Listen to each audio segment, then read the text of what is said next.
جن سے محبت کا دعویٰ ہوتا ہے نا، انہیں اتنی آسانی سے دنیا میں گم ہونے کے لیے نہیں چھوڑ دیا جاتا، بلکہ انہیں اپنے پاس رکھنے کے لیے آخری حد تک کوشش کی جاتی ہے۔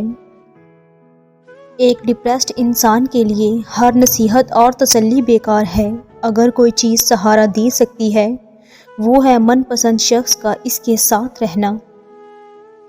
محبت پہلی، دوسری، تیسری نہیں ہوتی۔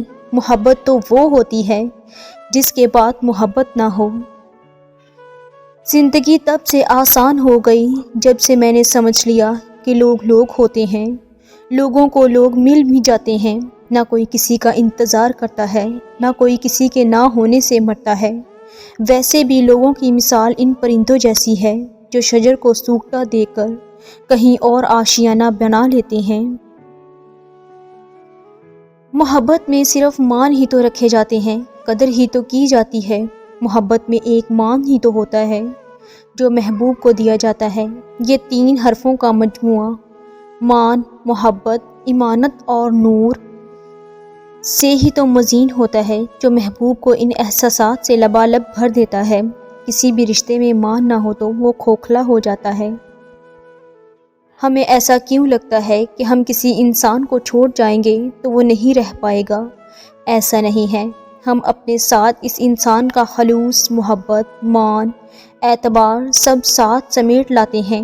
وہ انسان وقتی تکلیف میں مبتلا ضرور رہتا ہے، پر پہلے جیسا نہیں رہتا۔ ہمارے لوٹ آنے کی صورت میں بھی ہمیں معافی تو مل سکتی ہے، دوبارہ اس انسان تک رسائی نہیں۔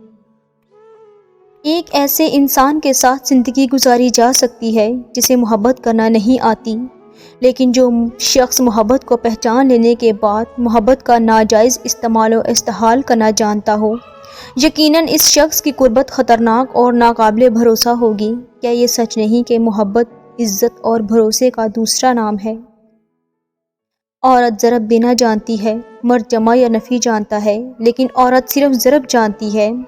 آپ اسے جو بھی دیں گے وہ آپ کو دگنا کر کے لوٹائے گی، پھر چاہے وہ عزت ہو، محبت ہو یا دھوکہ۔ ہمارے پیارے نبی صلی اللہ علیہ وآلہ وسلم نے اپنی عمر سے بڑی عمر کی عورت حضرت خدیجہ اور اپنی عمر سے چھوٹی عمر کی لڑکی حضرت عائشہ سے شادی کر کے اپنی امت کو پیغام دیا کہ شادی میں عمر کا چھوٹے بڑے ہونے کا کوئی تعلق نہیں، بات صرف محبت، پیار، عزت دینے اور نبھانے کی ہے۔ اس لیے کسی کا مذاق اڑانے سے پہلے ہمیں اپنے نبی کی سیرت کو دیکھ لینا چاہیے۔ رشتے وہی خوبصورت ہوتے ہیں جن میں احساس کا جذبہ ہو۔ ہمدردی تو ہر کوئی کر لیتا ہے، مگر احساس کوئی کرتا ہے، اور یہ احساس لفظوں سے ظاہر نہیں ہوتا، بلکہ انسانوں کے رویوں اور برتاؤ سے پتہ چلتا ہے کہ وہ آپ کے ساتھ کتنا مخلص ہے۔ دکھ کا کوئی پیمانہ نہیں ہوتا کہ ماپ لیں کون سا دکھ بڑا ہے، کون سا چھوٹا۔ ہر دکھ کی اپنی جگہ ہوتی ہے اور ہر شخص کو اپنا دکھ زمین و آسمان سے بھی بڑا لگتا ہے۔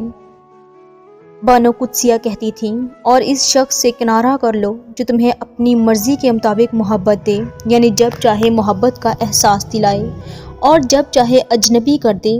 محبت موڈ پر انحصار نہیں کرتی۔ موڈ اچھا ہے تو محبت ہے، موڈ اچھا نہیں تو محبت نہیں۔ ہر وقت دستیاب رہنا بھی آپ کی قدر گھٹا دیتا ہے۔ مخلص لوگ پسند نہیں آتے ہر کسی کو۔ لوگوں کو پرکھنا سیکھیں اور اسی طرح پیش آئیں جس طرح وہ پیش آتے ہیں۔ بعض اوقات بات لفظوں کی نہیں ہوتی، لہجوں کی ہوتی ہے۔ لہجے بدل جائیں تو میٹھے الفاظ بھی تیر کی طرح لگتے ہیں۔ مخلص اور منافق میں فرق سمجھ آنا بھی ایک نعمت ہے، اور جب آپ ان دونوں میں فرق جان جاتے ہیں تو 1000 میں سے صرف ایک کو ہی مخلص پاتے ہیں۔ کچھ لوگ بہت اچھے لگتے ہیں اور ہم ان کو ایسی جگہ بٹھا دیتے ہیں جہاں سے ہم ان کو بہت نیچے اور چھوٹے دکھتے ہیں۔ یہی ہماری غلطی ہوتی ہے۔